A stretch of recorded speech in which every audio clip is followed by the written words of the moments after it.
warahmatullahi wabarakatuh. Salam sejahtera untuk kita semua. Berjumpa lagi dengan saya Rustini SPD. Matematika itu mengasihkan. Pada kesempatan kali ini Ibu akan menyampaikan materi tentang koordinat kartesius beserta pembahasan soal-soalnya. Nah, untuk lebih jelasnya, mari kita simak bersama-sama pemaparan materi tentang koordinat kartesius beserta pembahasan soal-soalnya berikut ini. Baik, hari ini Ibu akan menerangkan tentang koordinat kartesius. Namun sebelum pembelajaran kita mulai, marilah kita awali dengan berdoa terlebih dahulu. Berdoa mulai.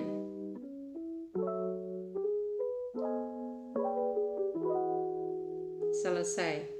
Terima kasih untuk hari ini kalian sangat antusias, sangat semangat untuk mengikuti pembelajaran hari ini yaitu tentang koordinat kartesius.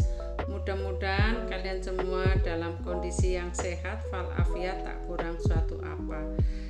Jangan lupa untuk absen hari ini kalian isi secara online yang sudah Ibu share di Google Classroom. Baik, langsung saja kita masuk pada materi koordinat kartesius.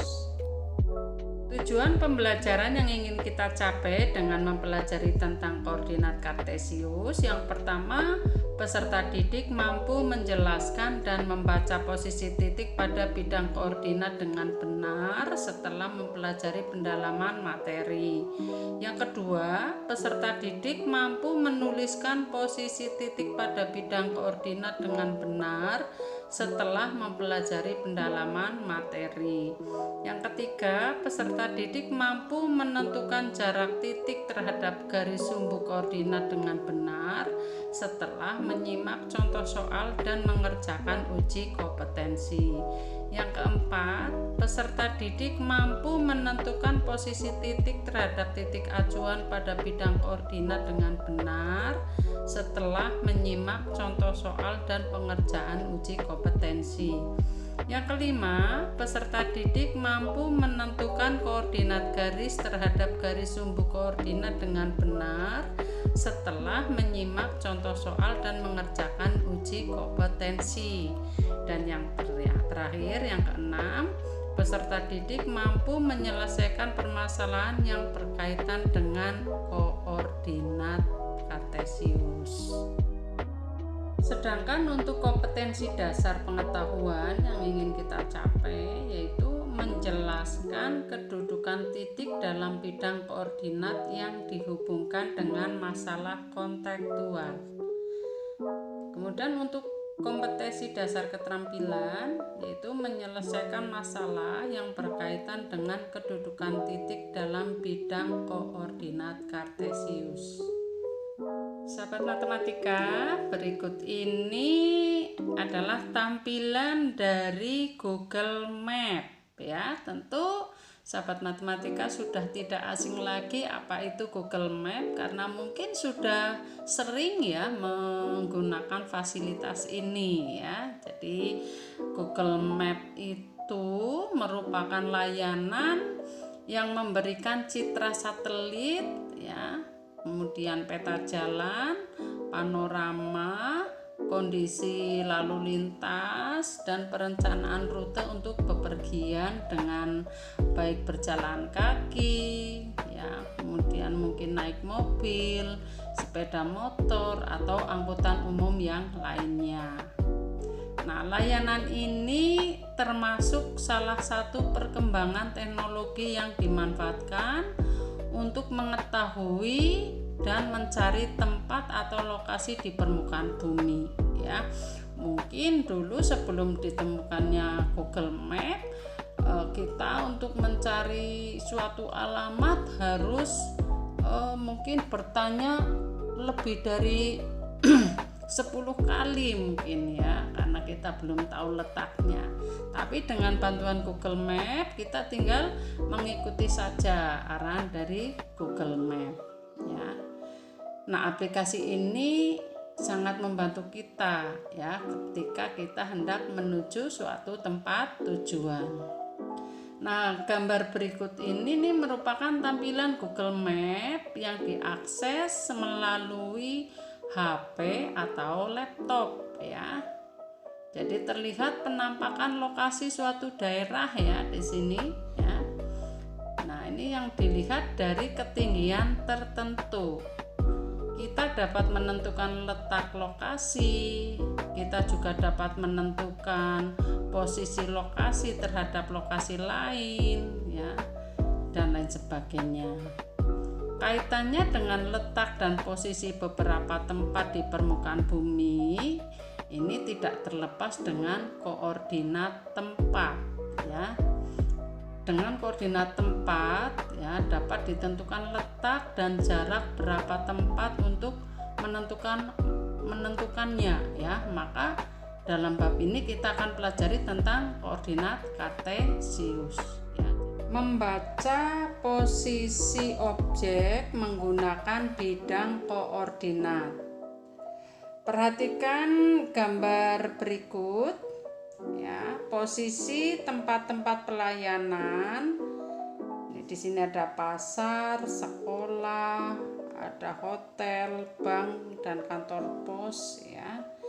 Ini dapat ditunjukkan dengan bidang koordinat secara sederhana ya. Pada sumbu mendatar, ini yang mendatar ya, diberi kode huruf abjad ya. Ini A, B, C, D, E, F, G, H, I, J, K ya. Ini sumbu mendatar. Kemudian pada sumbu yang tegak ini ya, sumbu yang tegak ini ya, diberi kode bilangan. Di sini ada ini ya, -2, -1, 0, 1, 2, 3, 4, 5, 6, 7, 8, 9, 10, 11, 12, 13 dan seterusnya ya. Nah, posisi tempat-tempat pada pelayanan tersebut bisa kita tulis dengan menggunakan koordinat ya. Misalkan untuk yang kantor pos ya, untuk kantor pos ini berarti koordinatnya adalah J, 3. Jadi menyebutkannya itu sumbu mendatarnya dulu, baru sumbu yang tegak, tidak boleh terbolak-balik ya. Jadi untuk menyatakan koordinat tidak boleh terbolak-balik. Kemudian sekolah ya, ini sekolah koordinatnya yaitu J, 9 ya. Kemudian untuk bank di sini adalah F,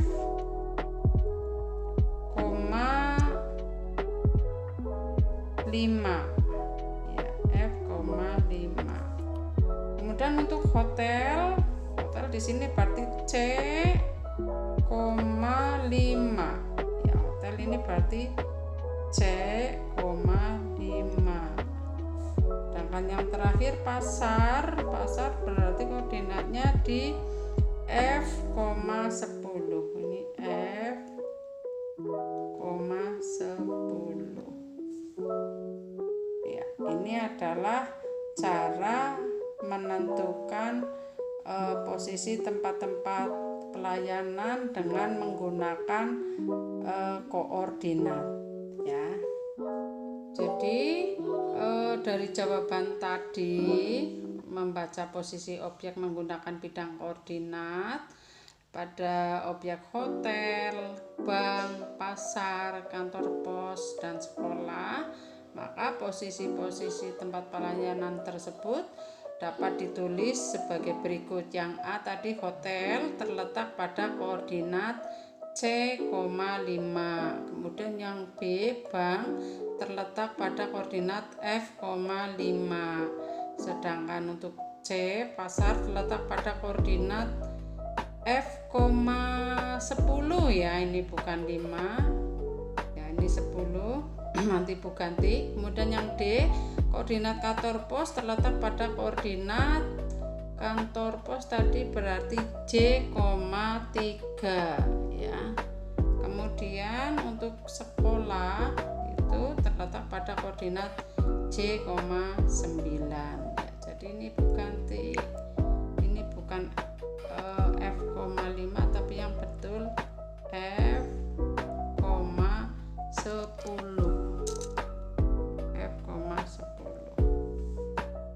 Berikutnya, membaca dan menulis posisi titik pada bidang koordinat. Ya.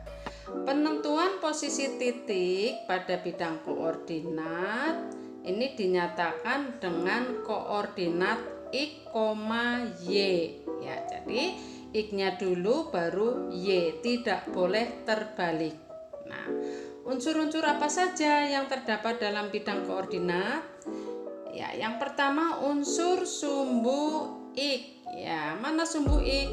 Ini. Jadi sumbu X itu yang mendatar ya, yang mendatar ini dinamakan sumbu X.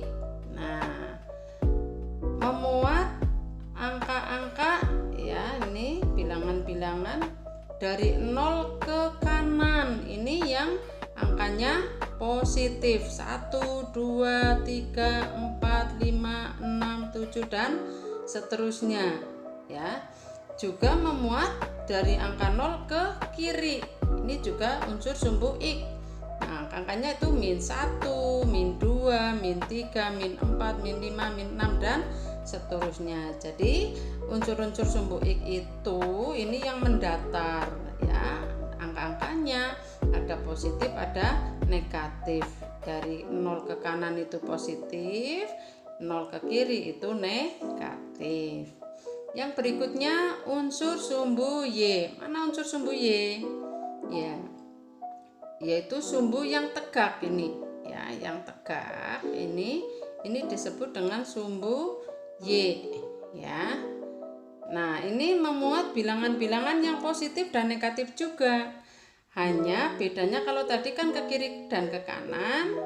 Nah, untuk sumbu Y ini dari 0 ke atas ya, dari 0 ke atas itu memuat bilangan-bilangan yang positif 1, 2, 3, 4, 5 dan seterusnya. Kemudian dari 0 ke bawah ya, ini memuat bilangan-bilangan yang negatif 0, -1, -2, -3, -4 dan seterusnya. Jadi unsur sumbu Y itu unsur sumbu yang tegak ini ya.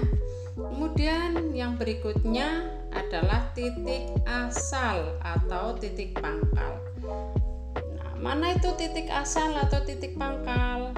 Ya, pertemuan antara sumbu X dengan sumbu Y. Ini pertemuannya di sini. Ya, pertemuannya di titik O0,0 ya.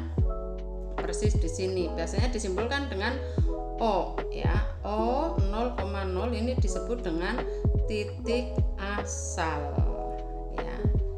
Nih, atau titik potong sumbu X dan sumbu Y. Sehingga dari uraian tadi bisa kita ulangi lagi bahwa koordinat itu terdiri dari sumbu X, ini sumbu X, ini sumbu X, sedangkan yang tegak sumbu Y ya. Yang tegak ini sumbu Y, ini sumbu Y.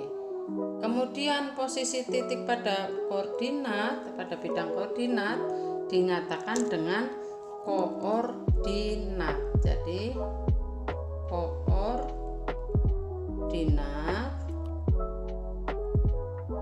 ya, menyatakannya dengan X dulu baru diikuti dengan Y ya. X dulu baru Y. Itu untuk menyatakan koordinat. Nah, X-nya ini disebut dengan absis.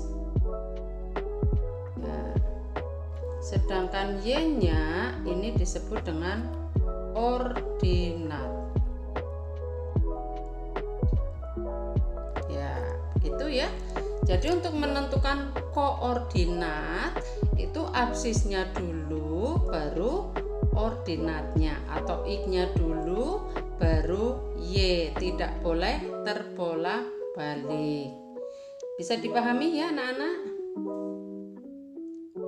Sehingga dari penjelasan tadi dapat dirangkum bahwa untuk membaca dan menulis posisi titik pada bidang koordinat, ya, penentuan posisi titik pada bidang koordinat ini dinyatakan dengan koordinat X, Y.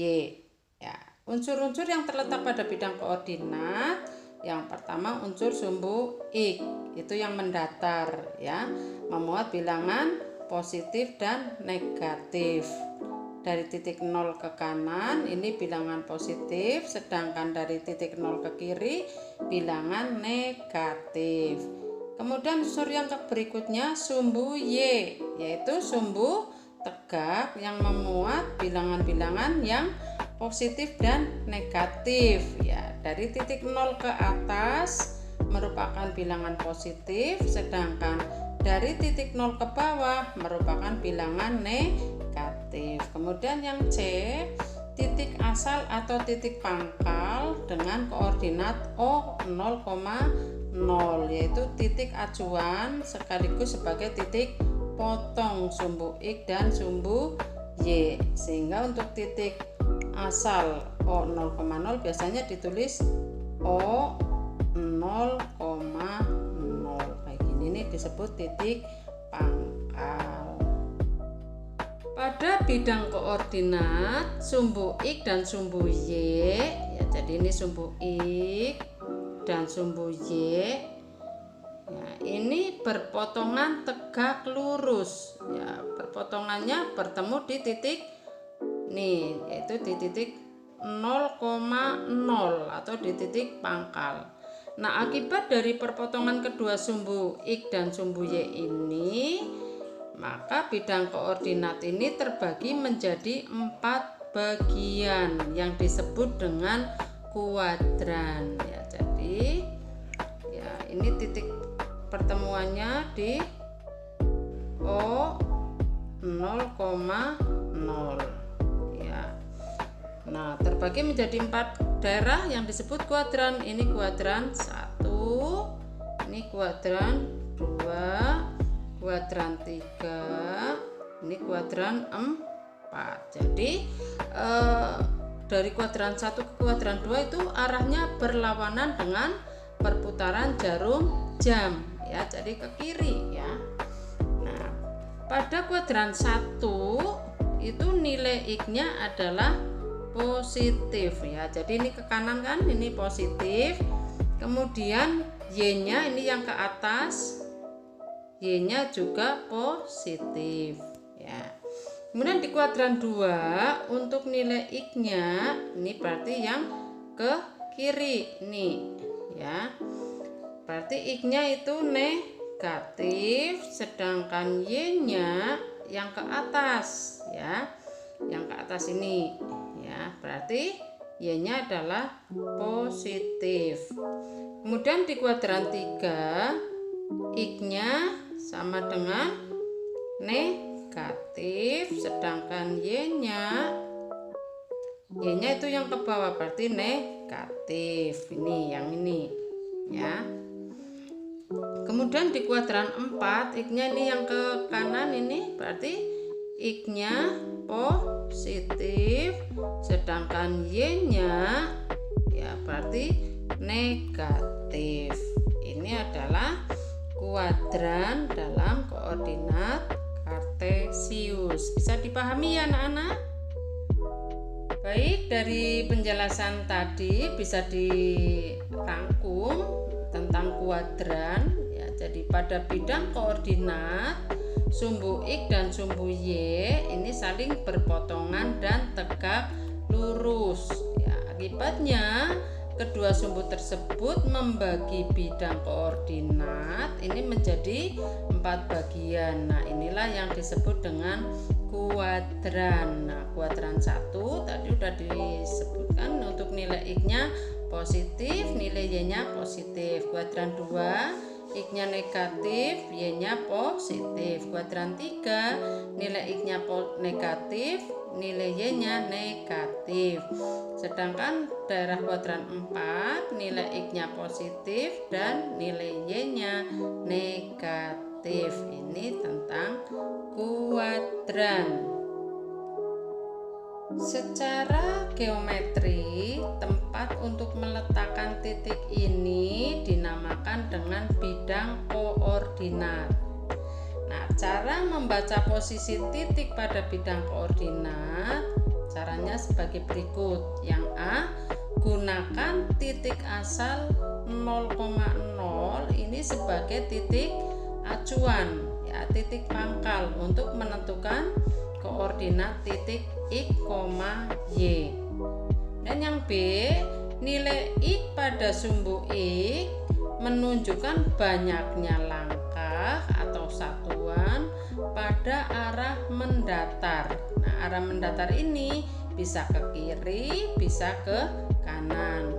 Kemudian yang C, nilai Y pada sumbu Y menunjukkan banyaknya langkah atau satuan pada arah tegak, yaitu arah ke atas atau arah ke bawah.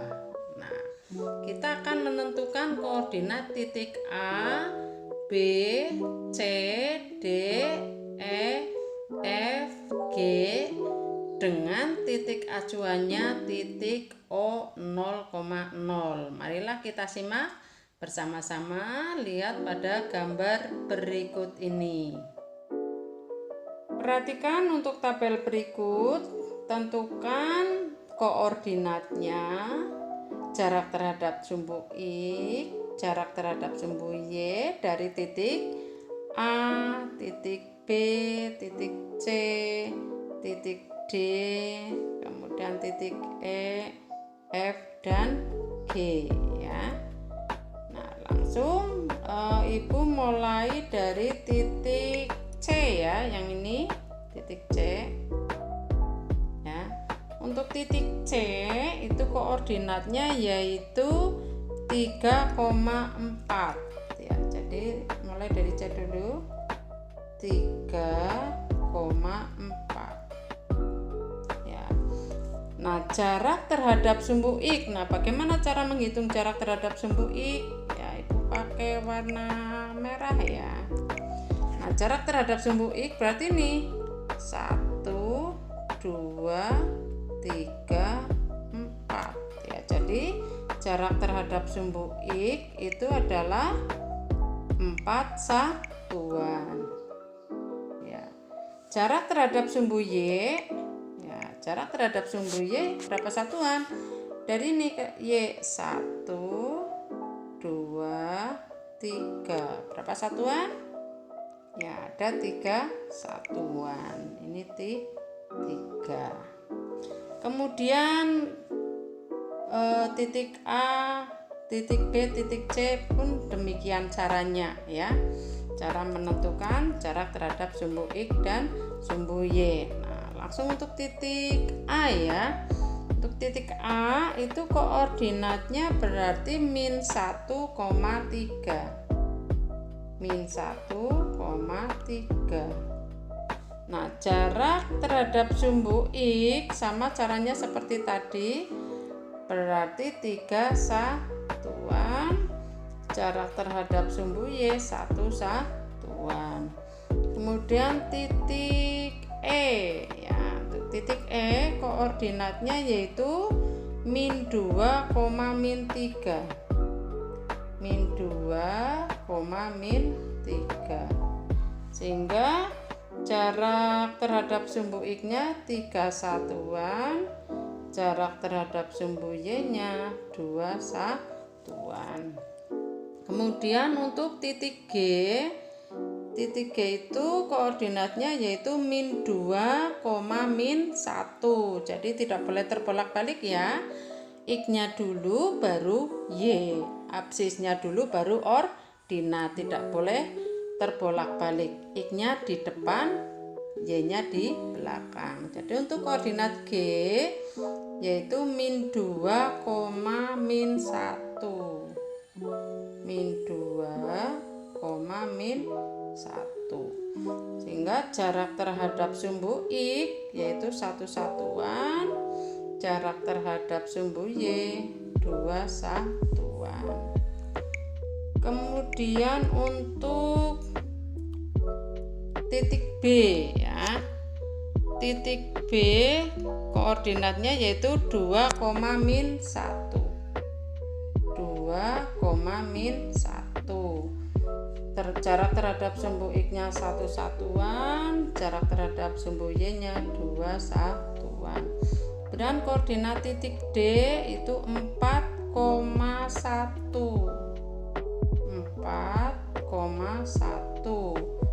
Jarak terhadap sumbu X-nya 1 satuan, jarak terhadap sumbu Y-nya 4 satuan.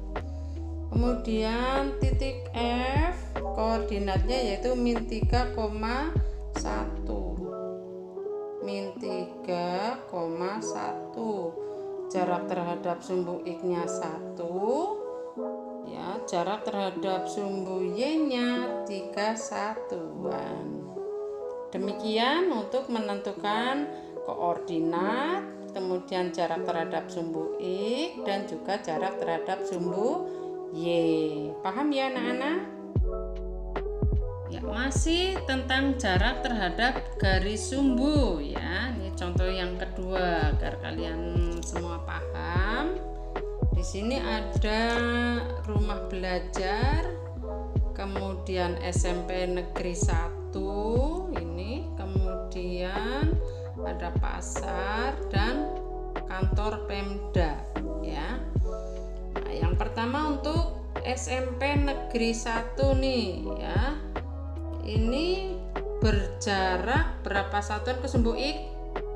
Ya, ke sumbu X berarti ya sumbu X ini 1, 2, 3. Ada 3 satuan. Kemudian ke sumbu Y berapa satuan? 1, 2, 3, 4, 5. Jadi 3 satuan ke sumbu X, 5 satuan ke sumbu Y. Kemudian untuk rumah belajar yang ini ya. Untuk rumah belajar koordinatnya yaitu di titik berapa? Min 5,6. Min 5,6 ya. Nah, sehingga jarak terhadap sumbu X 6 satuan, jarak terhadap sumbu Y 6 satuan. Kemudian pasar koordinatnya yaitu min 4, min 2. Min 4, min 2. Jarak terhadap sumbu X 4 satuan, jarak terhadap sumbu Y 2 satuan. Kemudian kantor Pemda nih ya. Kantor Pemda koordinatnya di 2, min 5. 2, min 5 ya. Sehingga jarak terhadap sumbu X ini 2 satuan, jarak terhadap sumbu Y 5 satuan.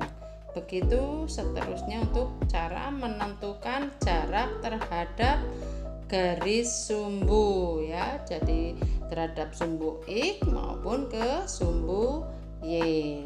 Paham ya anak-anak? Ya, terima kasih.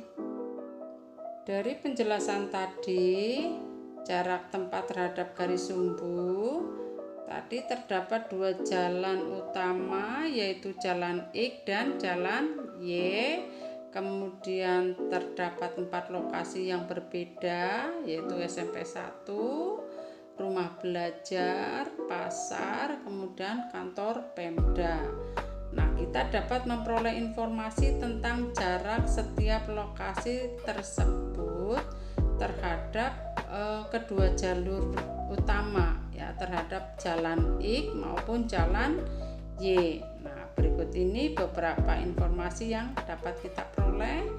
Untuk SMP Negeri 1 ternyata berjarak 3 satuan terhadap jalan X dan berjarak 5 satuan terhadap jalan Y. Kemudian untuk rumah belajar berjarak 6 satuan terhadap jalan X dan 6 satuan terhadap jalan Y. Kemudian yang C, untuk lokasi pasar itu berjarak 2 satuan terhadap sumbu X dan 4 satuan terhadap sumbu Y. Dan yang terakhir, untuk lokasi kantor Pemda berjarak 5 satuan terhadap jalan X dan berjarak 2 satuan terhadap jalan Y. Begitu, mudah-mudahan bisa dipahami ya anak-anak. Demikian tadi penjelasan tentang materi koordinat kartesius beserta pembahasan soal-soalnya. Mudah-mudahan bisa dipahami, bisa dimengerti. Nah, berikut ini soal latihan untuk kalian kerjakan. Untuk nomor 1 dan nomor 2 ini merupakan tugas terstruktur. Kalian kerjakan di buku tulis khusus matematika, dikerjakan dengan caranya. Kemudian untuk nomor 3 dan nomor 4, ya, ini nomor 3 dan nomor 4 ini merupakan tugas tak terstruktur.